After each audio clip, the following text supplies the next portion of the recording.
Got started, no? Namaskar. Good morning. I hope all of you are safe and healthy and happy and positive. I'm Prathibha Prahlad and I'm speaking for NTAB EduTalks. Um, and as all of you know, NTAB has been doing very, very good service in the CSR section for education for over 20 years. And they've asked me to do these live streaming talks for the campus education fraternity. I'm really happy to be connecting with all of you this morning, and I hope all of you are staying positive and happy because ultimately everyone's goal is to be happy. You know, ancient Indians had a way of life where they knew that a life that is contained in oneself, which was spiritually rich, which was artistically rich, had meaning and fulfillment. Somewhere along the line we kind of lost track of what was happening, and we started believing that our lives were more about what we could consume, what we could, how much we could earn, our stature in society, what, how the big bungalows we lived in, the kind of money that we had. And we thought that these were the definitions of life. We somehow disconnected with reality. And that is what has brought us to this, precipice, the edge of the precipice, as I call it right now. Because what is very, very important, according to me, is to have a life that is moderate in everything that you do. And if you have discipline in your life, if you are able to relate to yourself, because you see a lot of people have been sitting at home for the last 12 days, and their biggest problem is that they cannot sit still because they don't have a relationship with themselves. The first relationship that a human being has to have is with himself or herself. And that is really of prime importance. If you're comfortable being alone, you're comfortable being by yourself, you have things to do in your life which can keep you occupied, which can keep you productive, which can keep you constructive, and which can help you work with your mind, your heart, your hands, the body that God has given you, then your life is complete.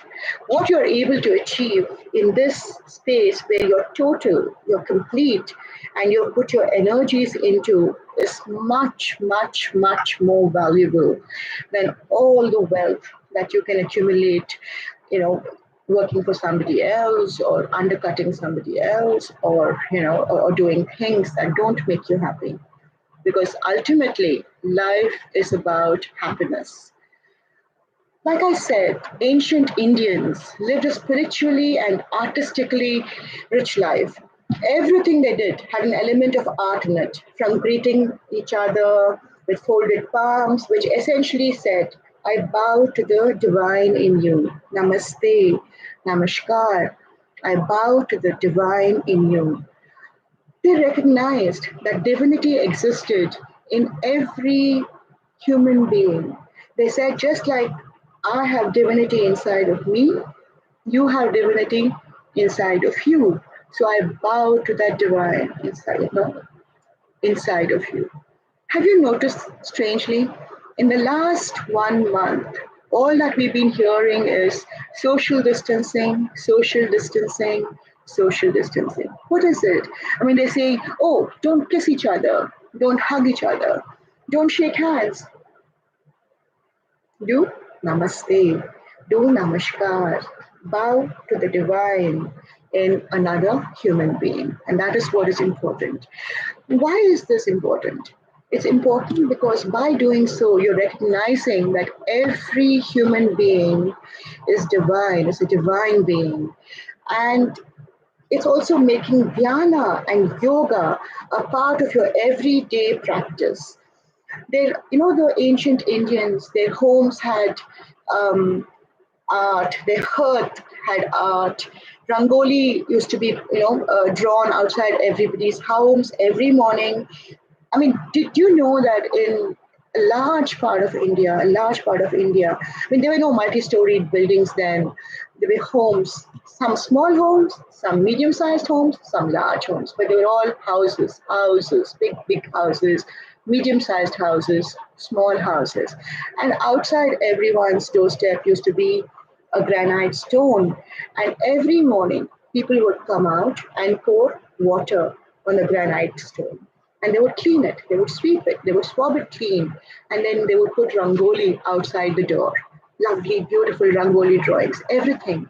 Rangoli is art.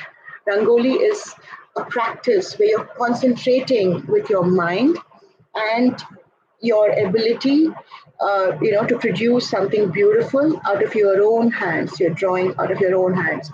Some drew flowers, some drew, something else, some shapes, some forms, but Rangoli. Now, what is the significance of this? The significance of this is cleanliness. You keep the outside of your home clean, you keep the inside of your home clean. You keep the outside of your home. When someone looks at your home, they say, oh, what a beautiful rangoli. So, what a beautiful work of art. And inside of your home, when someone came in, they would also again appreciate this beautiful home that you had kept, where you had little, handicrafts or some sort of, painting or some work of art that you hung around. And everybody started their mornings with chanting. Now, you may ask me, how is chanting important? Chanting is important in many, many ways because chanting, A, clears your throat, it clears your vocal cords, it clears your lung space, and it brings your voice out. Now, God has given you voice.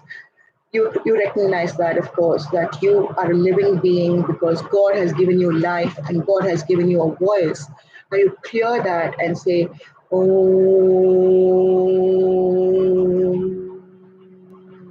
you're clearing your nasal cords, you're clearing your throat, you're clearing your lungs, and you're cleansing yourself of all negative thoughts and negative, ideas that may appear in your mind.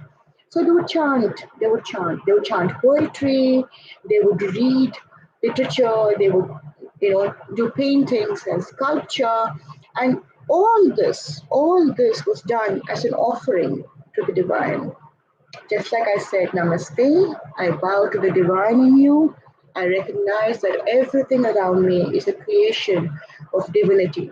And I am so eternally grateful to be part of this divine, divine, divine space that God has brought me into. So basically, please understand that gratitude is important. Gratitude is important because you're thanking God for life, you're thanking God for your body, you're thanking God for your, health, you're thanking God for the relationships that you have, for your mother, your father, your brothers, your sisters, your friends. You're thanking God for having brought you in this beautiful, beautiful environment. And you're cleaning your homes. It's spick and span. All homes used to be spick and span. They used to, swab and sweep the house twice a day. I still remember when I was young, my mother's house, swabbing and sweeping would be a ritualistic practice every morning and every evening. And I would ask her, sometimes in the evenings, I would say, Mom, it's not dirty. So why are we doing it again? And she would say, no, it has to be so clean that there should be nothing negative entering our homes. So Hindus have always tried to explore inner consciousness, Satchidananda. Now, what is Satchidananda? Satchidananda is truth, it's consciousness, and it's bliss in everything they did. So one has to experience that totality, the totality of being, and the totality of doing, and the totality of becoming, and enjoy the process, not just the end result, but you have to enjoy the process. So Sat Chidananda meant, recognizing that they had an inner consciousness and truth, consciousness, and bliss. was celebrated in everything they did. All pursuit, including artistic pursuit, was to reach beyond and attain bliss.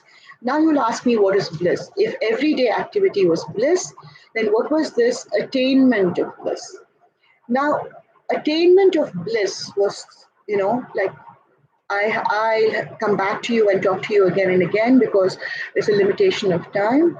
But attainment of bliss was that every pursuit, artistic pursuit or otherwise, was to connect with God, connect with a higher level of consciousness, connect with that eternal being, connect with the multitudes, the millions of planets in the solar system and beyond, and celebrate it and celebrate your own life. And when they spoke about bliss, they spoke about complete happiness and freedom from being reborn. So every pursuit was to attain God, every artistic pursuit was to attain God, and every pursuit was driven towards attaining moksha. So if dance was religion, singing was worship, and both were offered to God as devout prayer. So for us, our music, our dance, our painting, our sculpture was not merely entertainment. It was a process towards attaining bliss or moksha or a higher consciousness and becoming one with Godhood. I think we are well beyond time today. So, if permitted, I'll come back to you and I'll continue my talk. Have a great day. Stay safe, stay happy, and be well.